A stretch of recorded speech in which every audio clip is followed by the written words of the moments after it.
always so pumped up by that music. Welcome to CMO Huddles Studios, the live streaming show dedicated to inspiring B2B greatness. I'm your host, Drew Neiser, live from my home studio in New York City. Most businesses profess to love their customers. However, only a few have figured out how to transform brand love into advocacy on a consistent and scalable basis. Fortunately for you, we have three amazing CMOs as guests to share their approach to turning satisfied customers into persuasive marketing machines. With that, let's bring on Tejal Parekh, who is the CMO of Upside and a returning guest who previously appeared on the show to discuss customer marketing. Some consistency there. So, hello, Tejal. How are you and where are you? Hello. I'm doing really well. Excited to be here. Thank you for having me. And I'm in San Francisco Bay Area. It's sunny out All here. right. All right. Well, it's funny in the pregame we were talking about this subject of customer advocacy and just why it's so important, but often neglected. So, talk a little bit about from a structural standpoint where you see customer advocacy sitting in the organization, who should own it, and where's the budget come from? Sure. Yeah, there are a few elements to customer advocacy, right? So there is the identifying of advocates that typically sits with customer success slash account management. And this is typically done through, nominations from CSMs or um, you pick your promoters, your advocates based on engagement scores and PS, and there are a variety of different ways. So there's the identifying of advocates, and then there's the how do you turn these advocates into evangelists for your company? How do you amplify their voices? How do you give them a platform? That component, that specific area where you're essentially thinking about it in a programmatic way, that is typically owned by marketing.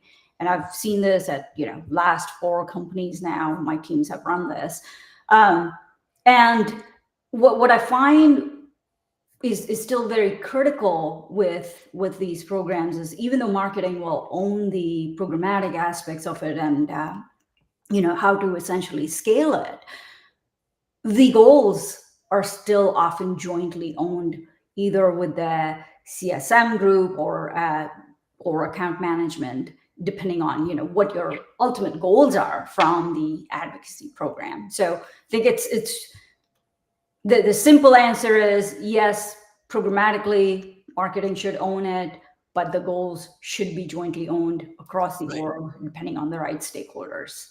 Well, in truth, you want the customer at the center of the organization, ideally, and so everybody owns it. But the problem we know is that if everybody owns it, nobody owns it. So there's these dotted lines that you're talking about, but there's also issues like territorialness. Wait, they're my customer. Why are you talking to them, right? And so that's one battle that I hear CMOs talking about. There's the hey, we think there's a better way, or there's just all sorts of things that come in the way of doing right by the customer and sort of liberating them to be able to be the advocates. What we didn't get at for initially is, where does the funding come from? I mean, does that come right out of your marketing budget, or do you have a separate budget, and because there's co-ownership, or at least that sort of goes over here?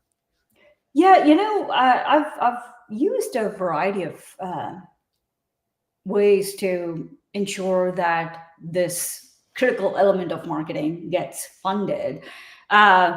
When there's some program in place, and then I've come in to take over, then I find that it's a lot easier when you carve out some of the marketing budget upfront when you're going through the budgeting and planning cycle, either end of the year or earlier in the year. So that's one way to do it. There are also ways when I was at when I was overseeing Meta's workplace product marketing. There, we actually ended up, because we were launching the program, my team was launching the program, we ended up going and asking for funding for this net new program. We had a lot bigger vision. We wanted to do something very creative. And so for something like that, we ended up asking for a pot of fund, which ultimately marketing did own, but it was fully supported by the customer success org. Right. And if it does have its own budget, then it has its own sort of metrics that go with it, and what that looks like. I mean, because again, the outcome here is, and maybe I should ask you that, what's success look like? So we've identified these folks, we've sort of got them evangelizing in some way or another, but what's that look like?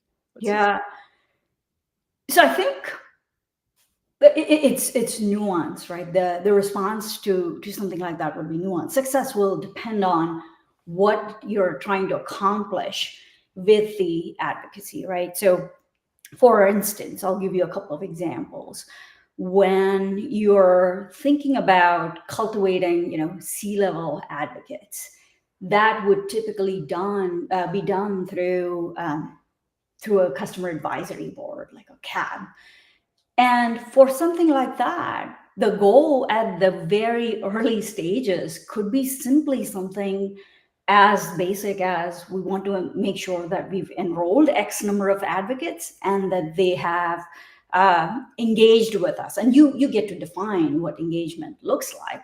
And as the program matures, a couple of quarters in, a year in, 2 years in, then you start to add layers of more meaningful, impactful metrics, such as, can we get referrals? How many referrals did we get?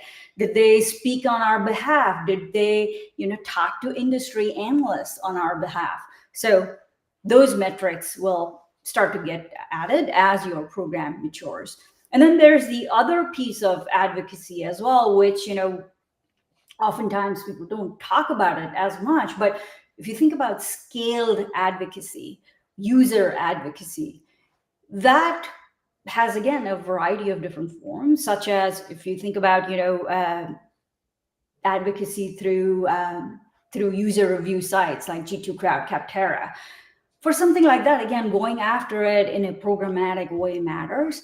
And success for something like that could be as simple as, hey, did we get the X number of users talking about us around the categories that we cared about? And I'll again use, a prior example here at Meta, where we did launch a program for customer advocacy, getting the user reviews. And within a couple of quarters, we had more than 100 people talking about Meta's workplace product, and especially talking about the particular category that we were interested in. So I think it varies depending on what your goals are from advocacy. Yeah, and probably maturity, right? In terms of if you have you've identified these folks, you've brought them together as you described it in a customer advisory board, which typically are a little bit smaller than a large scale thing, then I mean, and there's some goodness that's happening behind the scenes here. I'm imagining one is that you're particularly with customer advisory boards, they're giving you input, you're responding to that input. Hopefully they're making the product better for themselves. The advocacy part comes because, hey, they listened to me and so forth. But then, there's always this dream of can we scale it, right? And that's this moment where sometimes it gets problematic.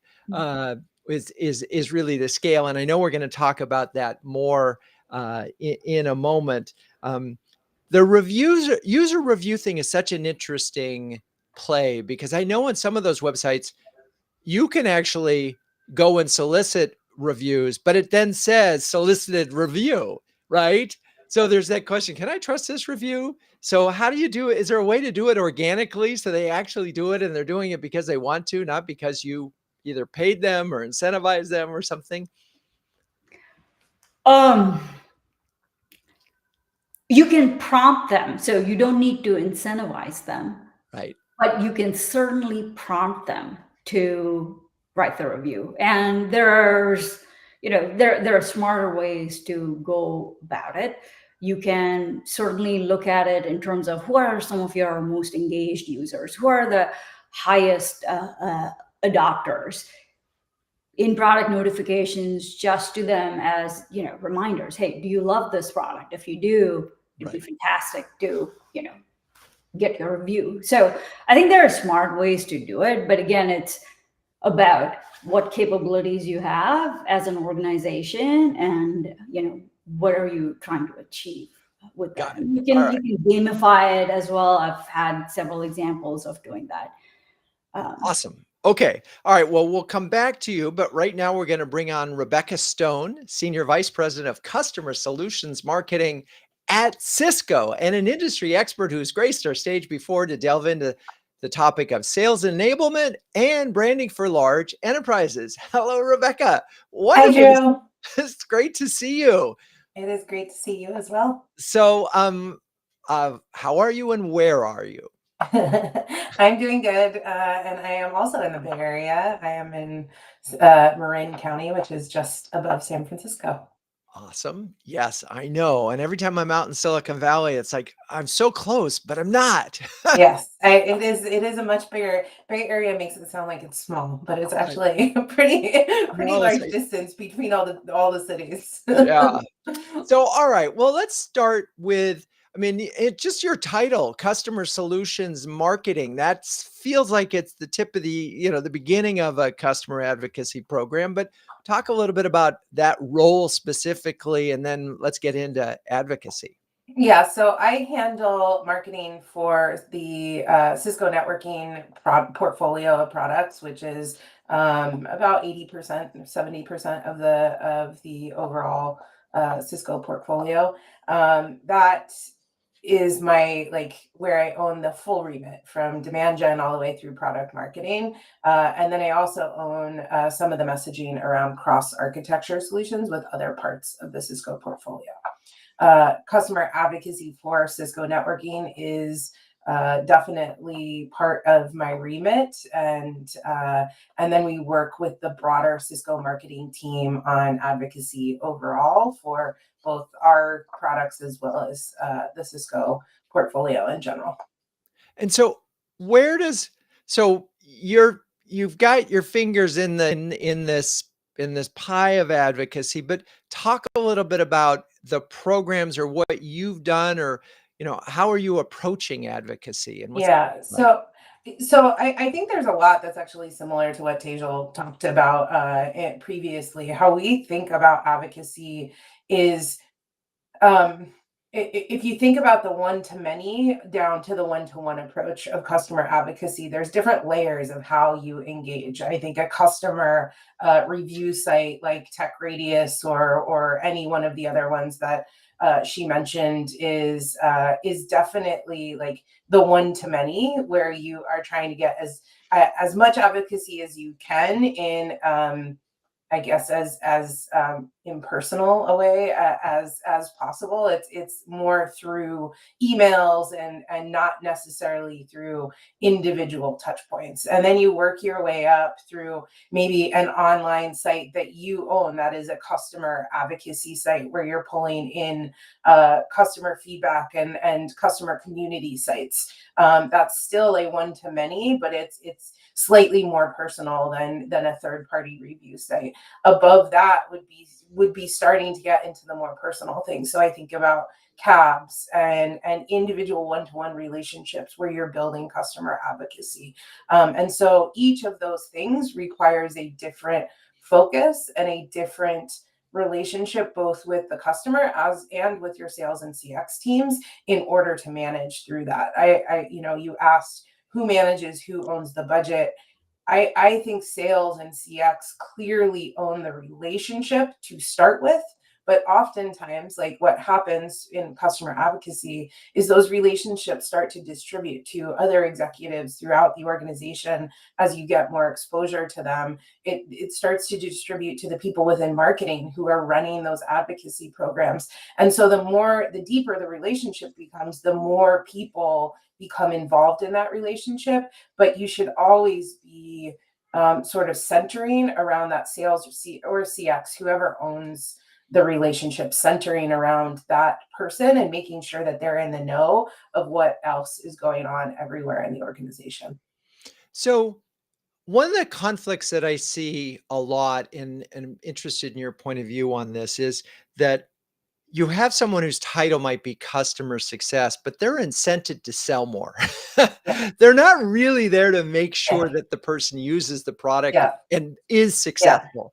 yeah, And so there's a little bit of a problem when we talk about advocacy in particular, because you're kind of looking for something else. You want them to yeah, be satisfied and you want them to yeah. feel so good they share it. So to me, that there is a point of time where what you're measuring, like more revenue per customer, gets in the way of what you might want from an advocacy program. So talk about how you walk that line and how you make sure Well, that for Cisco, yeah, you're doing this right. yeah. I think it's important to call out that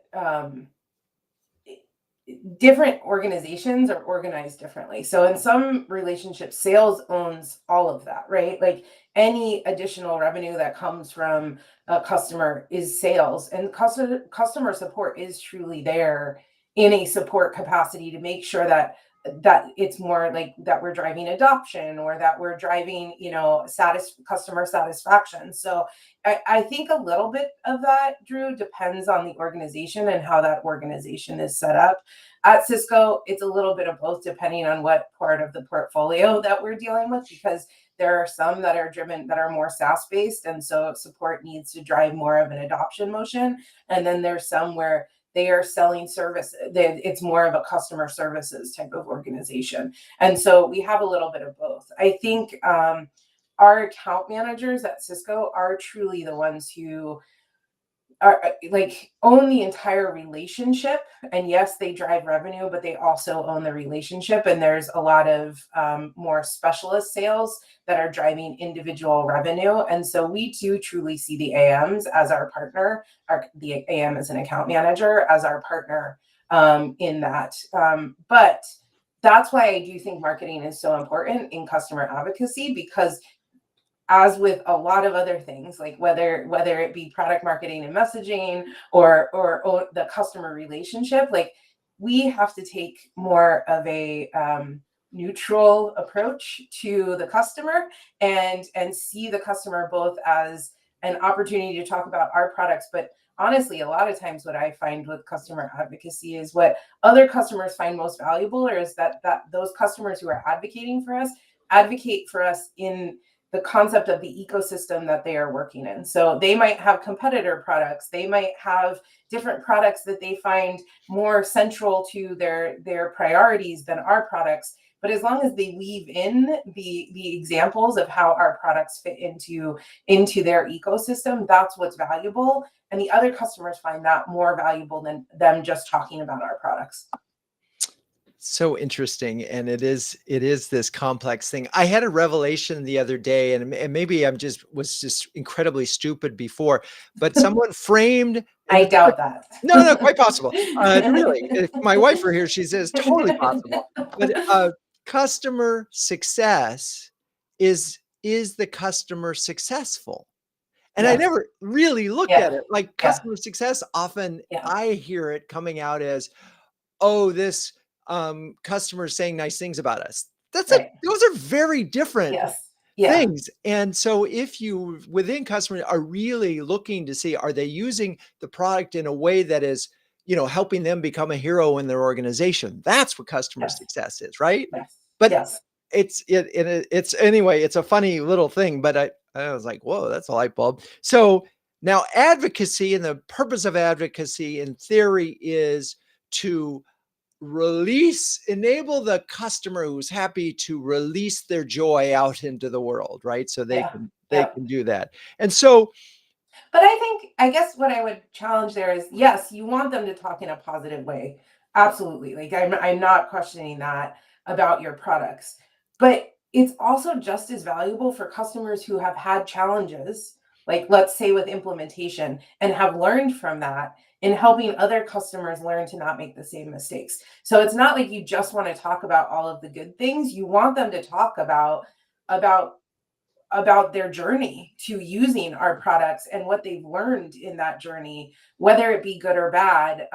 And that helps to build the loyalty, because you as an organization come off as a trusted partner, rather than that we're just trying to sell you something. We actually want, I do believe in every company that I work for, that our products can help our customers. We want to make our customers successful, and we have to take that approach to customer advocacy as well. It's such a good point. I'm so glad because there's several studies, and I remember one of our clients years ago was a business cable service provider, and any interaction at all, whether it was like with a call center or the helpline, even if it was negative, ended up with a jump in net promoter score, because as long as they got it resolved. Secondly, on a review site, if you only see positive sites, you are quite reviews, you're quite inclined not skeptical. to. It's they're all positive. It must be fake. So a couple of real ones that you addressed and said, hey, you're right, we can do better, goes a long way. So really great point. Thank you for sharing that. All right. Well, we're going to come back to you, but now it's let's bring on Suzanne Reed, who's patiently been waiting. Hello. Hello. Suzanne is the CMO of LBMC and has previously joined us to shed light on the intricacies of content marketing and managing your marketing mix. So Suzanne, welcome back. Thank you. And so how are you and where are you? I am doing great, and I am in Nashville, Tennessee, so I am all the way on the other side. Yeah. All right. Well, at least you're bringing a little balance here, because with me in New York, we got West Coast, kind of south and north. Awesome. All right. Well, you've heard the first, our first two esteemed panelists, if you will. What sounded familiar, and what's different with what you're doing at LBMC? I think Rebecca and Tejal really did a great job of summing up. And I think about both of them, they kind of had products, right? They have a tangible product, whereas I'm in a world of service, and it's professional service. So it's even a little more, unique and, if you will, kind of specialized. But I think we all agree, customer advocacy sits everywhere in the organization. But I strongly agree that the marketers, kind of as the voice of the client and the advocate for the client, always have a heavy role. And here at LBMC, I think we play kind of that connector, that hub, if you will, among the client service teams, among our sales teams. So it's everyone's responsibility, but retention has become, and I believe personally going forward, we've talked a lot about talent retention, talent ambassadors, talent marketing, if you will, talent brand. We're getting ready to get back to client-centric, client retention, client lifetime values. I think that's becoming much more top of mind and discussions as I talk to other CMOs, and quite honestly, even other chief growth officers, chief revenue officers. We know keeping our current clients is the best way to grow and the best way to stay sustainable. I think it also talks about that continuity of having marketing. And I think Rebecca brought up a great point. You need, the sales is going to bring it in. Your client account teams might do some servicing, but they do typically have a revenue goal. So where's the continuity of that third party to basically make sure we're following that client journey, that customer journey, through the entire cycle. And we're not just getting the positive remarks, we're getting that true feedback that we can then utilize for content and messaging and brand visibility going forward. And as you've talked about it, I mean, I think with professional services, having customers who will advocate on your behalf and be references is everything, right? Absolutely everything. And you made a great point earlier. If everything's always positive, people kind of, how legit is that? I think our ability to recover when there are issues. And so, we do utilize some user reviews, but we are sensitive to that because it is sometimes sensitive information. However, when clients do that for us, or they do refer, which we have a large percentage of our business that comes from referrals, that means even more in our business world because of the professional services aspect, right? So talk a little bit, put some bones, if you will, or meat on the bones of your advocacy program at LBMC. So I think we're very traditional in that we've been very much about the NPS. That's been a huge, if they're willing to, promote, that's a very easy way for us to indicate kind of the advocacies, our clients, and get that solid number, right? Here's the ones we know. But I think over this next year, we're actually laying in what I would consider a true client satisfaction survey, where we're going to add on to that NPS. And then from there, that's going to feed back into our client account service managers, who are the ones that actually take care of, they're kind of the boots on the ground with our service teams that take care of the clients. And then we are also adding in, I was glad to hear you all talking about the client advisory board, adding that in to really make sure that we've got a group that we can bounce ideas off of, get some real feedback, both good and bad, to know how we need to kind of move forward. And as advocates, we think of advocates as people who will get us honest, credible feedback to make LBMC better and to make us easy to do business with, so that we can ensure that we're doing the best job for our clients as possible. And I love what you said regarding a client's success really is their success. And we lean on that heavily, because if the client is not doing well, they're going to use less and less of our services.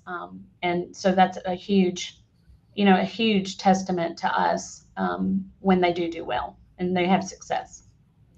Yeah, that so many good things. I do want to make a point on the NPS thing. And for years, folks that just relied on that one score drove me crazy, because it's just this moment in time without any depth whatsoever, right? It's like, oh, why are you happy? And it's a balance sheet. It's just at that particular time. Tomorrow, the whole world could change, right? Well, and particularly since, like, if you call a wireless telephone company, the right after you've had an interaction, they will measure your net promoter score. And the odds are at that moment, that it's about this one individual. You're going to be nice, right. But it's not going to really give you much detail at all. It's just, hey, things are good or things are bad. Right. And I think that it all depends. There's so many different places where you have customer touch points that you need to get a much deeper thing. And this means having ongoing dialogue with your customers, right? And obviously, and having a way of managing that. And, because it feels like when customer advocacy programs fail, all of the customer information is just sitting out there with somebody like a salesperson. It's not getting looped in. Correct. So how do you listen for the client feedback intent, and then how do you distribute that information back out? I do think that's exactly where marketing kind of plays again, as that hub and that connector. If we rely on one source, we're going to probably get led down a bad path, right? So it's client satisfaction, feedback, it's NPS, it's social, it's listening, it's anecdotal information from sales, it's from the client service teams, et cetera. Yeah. And as you were talking about that, I was thinking about the fact that, like, if an account manager owns that feedback and they're the filter, well, guess what they're going to do? They're going to say everything's wonderful, because that's their job, to make sure that everything is wonderful. So not exactly, and similarly, if it's a salesperson who maybe owns it and their job is to increase revenue, right. They're not going to necessarily worry about the satisfaction at the moment, other than hopefully they have enough that they can sell in more. So, well, yeah. Or I've always argued the salespeople will always give us that negative feedback, because they want to make everything as easy and limited as possible, if you will, around them being able to get the sale, right? So you got to be careful where you get that feedback from, and is it true customer sentiment, or is it more team member sentiment? Right. And so this is why, in my mind, trying to move the customer relationship into a place that is sort of a neutral zone would be ideal. I know it's next to impossible, but I live in an idealistic notion. And because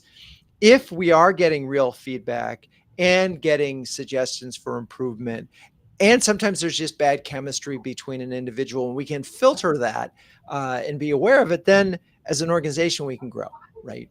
because ultimately your happy customer is going to lead to more. So, all right, well, now that we've solved this problem completely, we could just wrap up, but we're not going to, because I'm going to bring all of you back, and I'm going to talk about CMO Huddles for a second. It was launched in 2020. My God, we're 4 years old. CMO Huddles is a close-knit community of over 300 highly effective B2B marketers who share, care, and dare each other to greatness. Given the extraordinary time constraints on CMOs, everything about CMO Huddles is designed to help leaders save time and empower them to make faster, better decisions. Tejal, Rebecca, Suzanne, you're all incredibly busy marketing leaders, and you've been with us for quite a while. I'm wondering if there's any specific circumstance that you could share or shed light on some way that maybe CMO Huddles has helped you. I can go first. I mean, I have been with you since day one, pretty much, right, Drew? And I think even though my time has gotten more and more limited, I am still in the Slack channel all of the time. And a lot of the CMOs that I have made friends with from previous meetings, I'm still in contact with and still ask for advice on a regular basis. So I continue to see value in all of the connections that you are giving to us and managing for us, and appreciate it. Well, I appreciate that. Rebecca was with us from literally day one in her kitchen, in her laundry room closet, as I recall. That is true. Oh my gosh! And yeah, we've. It's funny what that first year was like, because it was so intense. But delighted that you're getting value out of the Slack and continue to have those colleagues to help you through it.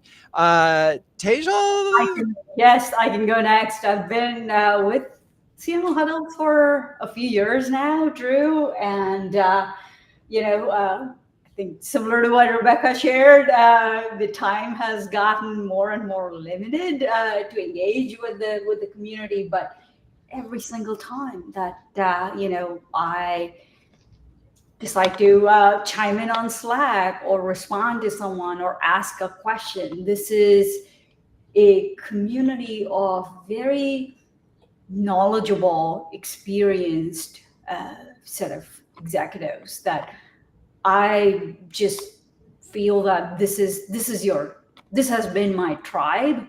Anytime I have come across any kind of hard to solve problem, so I value that a lot. And as many CMOs will tell you, like it's hard to go find peer feedback or exchange ideas with someone when you're the CMO at the company. It's harder to find other equally experienced marketers who can give you that different point of view. And I find the CMO Huddles very valuable in providing that as well. I love that. Thank you for sharing that. Suzanne, anything else to add? I think one of the major things that I've really enjoyed and I continue to see is that it just helps us validate our thoughts or commiserate as we're all struggling with some of the same challenges, whether it's internal as being part of the leadership teams, or whether it's budget, or whether it's just economic shifts. Having that team to be able to commiserate with and validate thoughts, it's truly beneficial, and I have considered it to be very value added. Well, thank you for that. Well, if you're a B2B CMO, why are you going it alone? Do yourself a favor and check out cmohuddles.com. We're happy to offer you a 1 month guest pass. So check that out. Okay, let's get back to exploring what success looks like. Let's all come on camera. Could you share a story of how you've leveraged customer advocacy to drive the business forward? And it could be in the current role or in the past. And let's start with Suzanne, because you were the last up. This is a very simple, pragmatic way, but that's kind of my MO. We have used customer advocacy in just doing some content with clients, getting on video and actually advocating for us.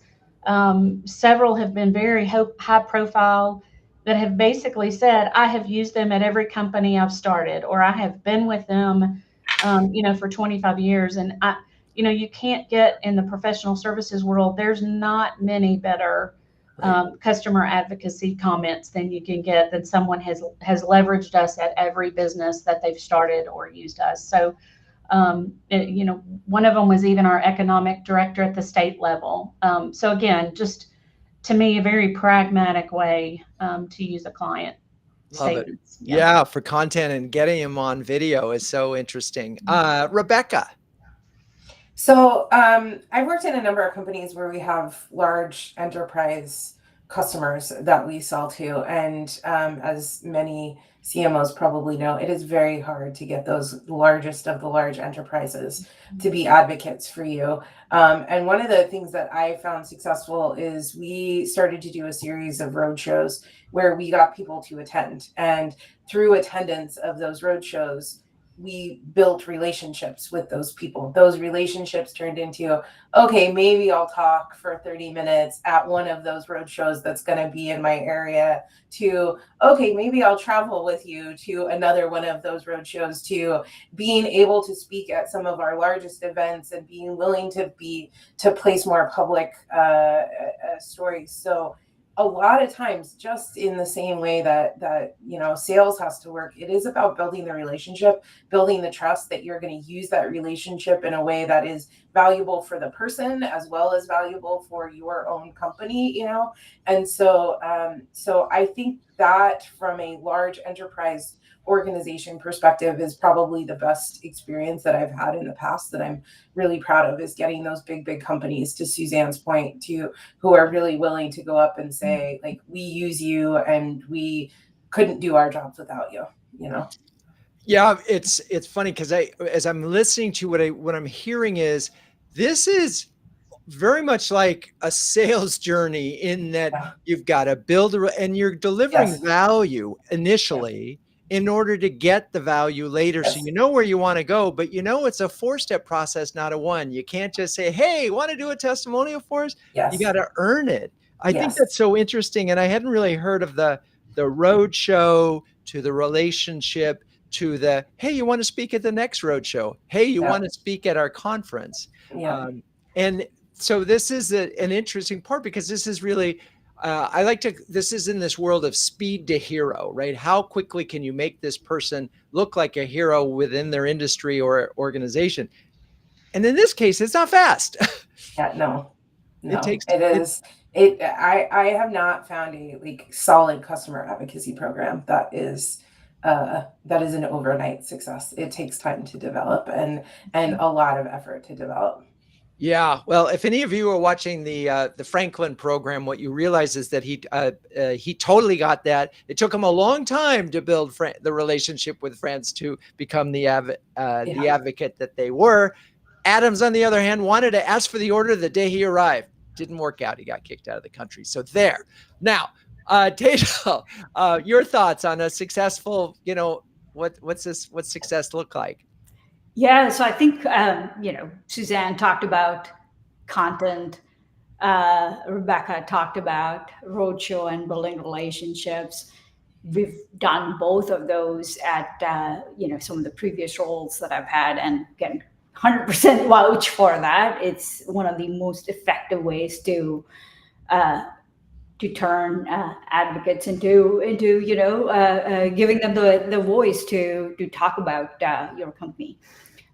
The one other piece that we didn't talk enough about that I've again found very helpful is when you have the right thoughtful advocates engaged through a program such as the Customer Advisory Board, their feedback to you on your product roadmap, on your, messaging, if we are looking to redo certain messaging, does that resonate?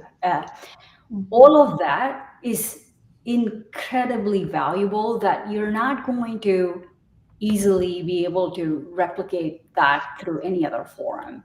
So that's the one piece that I've seen extremely successful when the program is done right.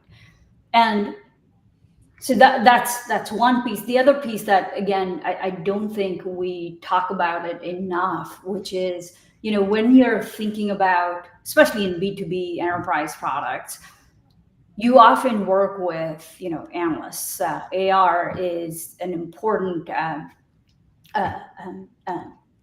program for you, and leveraging your most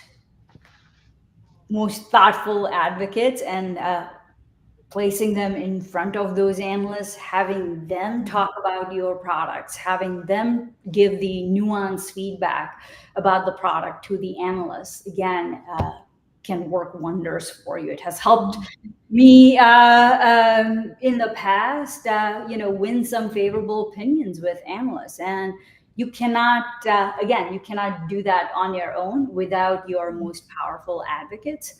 So I think those are some of the other angles that often get overlooked when we talk about advocacy. I'm so glad you brought up analysts. We probably need to do a separate show on it, but it is an issue for so many companies because they are an important influencer in so many markets. But the notion of getting a client to come with you, I know that's not new news, but it's a great reminder. And it speaks to all of this, which is your customers are far more believable than you are, that anyone in your organization, no matter who it is. And that's a hard thing sometimes for people to swallow. Like the CEO might think, I'm the most believable person. Nope. Step back for a second. Let your customers do the talking. Okay. So this is a question that someone in our community asked, actually, via our Slack channel. How do you manage social channels with customers? And some folks, and certainly in B2C land these days, it's you create a separate social tool and you use it, and some B2B brands do that as well. But how are you approaching social channels? And maybe Rebecca, does that play out in your world given it's enterprise? Oh yeah, I mean, we definitely use social, and I think we use it in a variety of different ways. There are customers who come and ask questions and are complaining sometimes about something. So it is a customer service channel in some ways, and we have some processes for managing that experience. We also use it from an advocacy perspective. We have a great thing for one of the parts of the business, Meraki, in which we share pictures of customers share their pictures of what we call Meraki in the wild. So just our products that are out and about wherever they see them. And we have that. And we also have, we have, it's all technology and hardware technology. So like, a lot of our switches that have nicely styled versus very messy cables, and the before and after, so just like some kind of fun, engaging things that are aligned to what our audience cares about. We use it as an engagement tool to just build the brand of and loyalty of those customers to know, hey, we actually understand what you're doing and how you're doing it. And that has turned into some great advocacy online for us. So. And it's funny, it could be a little chicken and the egg, because in an ideal world, it was the customer who might have said Meraki in the wild first, and then you adopt it and let them go. But sometimes you have to plant the seed and let them run with it. And we give away things like socks and silly things for people to share, to share those pictures to kind of increase the engagement and things like that. But you have to think about that as a way to get your customers to advocate for you, for sure. Tejal or Suzanne, you want to weigh in on social? I've not seen a lot of success. We've tried different platforms, sometimes our own channel, sometimes, relying on Slack as a community. What I've found, similar to what Rebecca shared, is with the executives, it's hit or miss. You're going to be able to connect with them through more of a one-on-one forum, or sometimes through email, believe it or not. With users, I think it's easier to create a Slack group and engage them through that. There's a sense of community. There's a sense of just exchange of information. So I think depending on the audience, you'll have to try out what's going to work for that particular audience. With exact audience, it's harder than, I would say, users. Interesting. Okay. So let's focus for a second on, and so the reason why I wanted to have this conversation, particularly with the three of you, is that by talking about customers and customer advocacy, we're saying that the CMO cares more about than just short-term revenue, pipeline, and so forth, because those are all lagging indicators. Customer satisfaction, on the other hand, is really what's happening in the real world. Because if you see a change in customer satisfaction, that's a frontline indicator things are good or bad. And certainly with advocacy, you have the same sort of, it's a bellwether, an equally important bellwether. So how are you measuring it? And advocacy overall, and do you use any tools, and how do you also translate that into the language of the board, which is right, revenue, right? And how do you get them to see that this nurture program, like in your case, Rebecca, you talked about this long-term roadshow thing, eventually ended up in advocacy, and that was all good. How do you put that into business value? And is it even possible? I absolutely think it's possible. And I think the way we talk about it is your customer advocacy, or just, in general, talking about our clients, retention is key. And that's an immediate driver to growth, because if, the more clients we lose, the more we've got to go back out to fill that bucket back out. And it makes it harder for us to achieve top line growth, right? And it impacts your profitability. So when we're talking to the leaders, the board, we're just talking about smart growth. And smart growth starts with retention of your clients. And how do you do that? You've got to make sure they're engaged. I don't think there's one customer advocacy tool. I think you got to look at a myriad of things. I think you've got to know, are your clients engaged, especially your top 100, going back to the principle of, 80% of your revenue is probably coming from 20% of your clients, making sure you've got that group locked down. I think it's your NPS. I think it's monitoring social. And then I think it's just being, as we like to say, self-aware of what's going on, and kind of looking at all of those in tandem, and then measuring your customer lifetime value, so that you've got several factors driving those things. You can talk intelligently about where your customer advocacy really sits at the top of the house. Rebecca, how about you in terms of measurement and translating that into business value? Yeah, so I think there's a couple of things. We own MPS for certain parts of the business, and so we are able to track satisfaction scores overall. CX does own from a particular, like, hey, when a customer calls in, are they satisfied with that call and the resolution of the complaint or whatever? But we have an overarching MPS that we look at and follow. I think the second component of it is, I think everybody, CEOs even, get the concept, and this is why I think it's really important to get those larger organizations, those bigger companies with the brand names that people recognize. I think CEO on down recognizes that having that as an advocate of your, there's not a lot of, like, nobody's going to say, oh no, like, right. Don't have Walmart.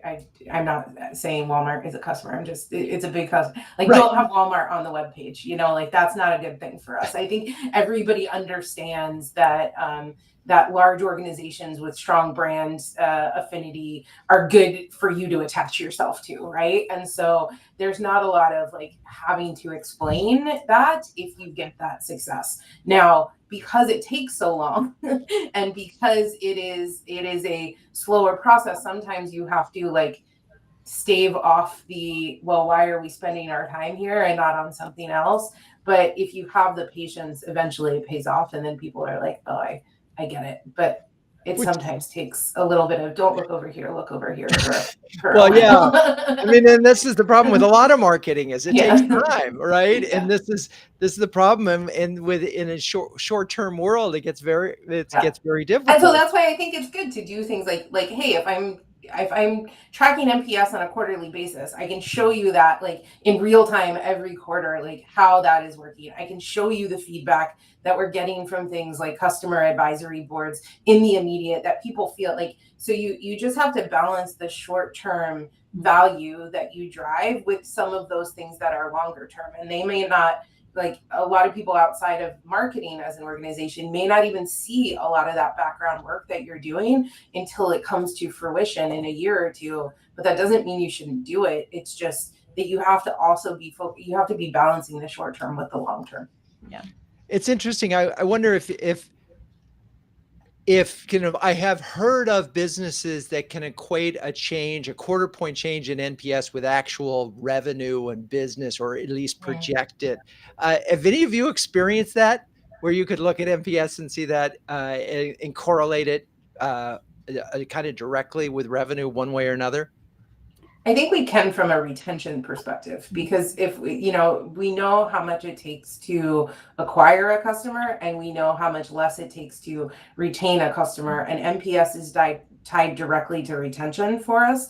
And so from there, it's easy to correlate hey, the more customers that are happy, the fewer customers we have to get into the top of the funnel. Right.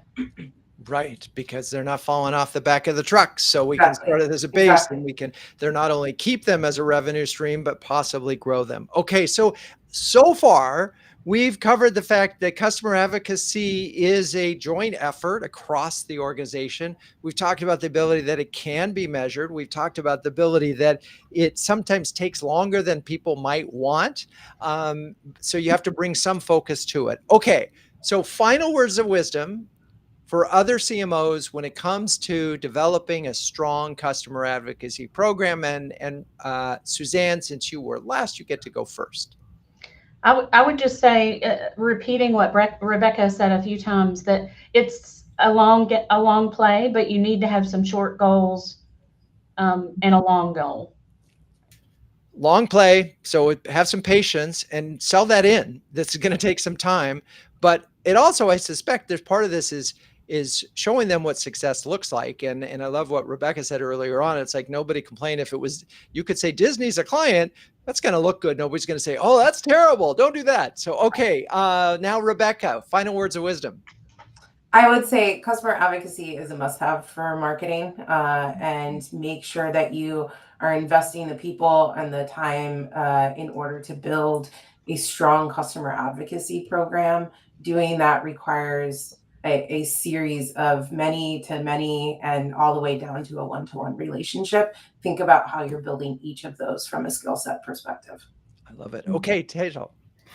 I would say that, in addition to everything that Rebecca and Suzanne shared, this is often overlooked as a program, but it pays when done right. It pays so many dividends that it's important to figure out, even if you start at a small scale, start somewhere and get it going, because it takes time. It takes time to turn it into something that'll pay off dividends in the long run. So you're going to start, no matter what, we got to start down this road of customer advocacy. And I want to remind this, something I say in huddles all the time, is one of the things that a CMO can say in every boardroom that will get the pencils to drop and be quiet is, I was talking to a customer the other day. It is guaranteed to get their attention, because ultimately everybody realizes that without customers, we don't have much of a business. And with that, thank you, Tejal, Rebecca, Suzanne, you're all amazing sports. And thank you, audience, for staying with us. Please join us in 2 weeks when we'll be talking about the power of focus with Itamar Sabo and JD Dillon. Cue the music. CMO Huddles Studio is produced by Melissa Caffrey. Our production assistants are Laura Parkin and Ishar Cuevas. If you'd like to learn more about CMO Huddles, please visit cmohuddles.com. I'm your host, Drew Neiser, and until next time, keep on sharing, caring, and daring each other to greatness.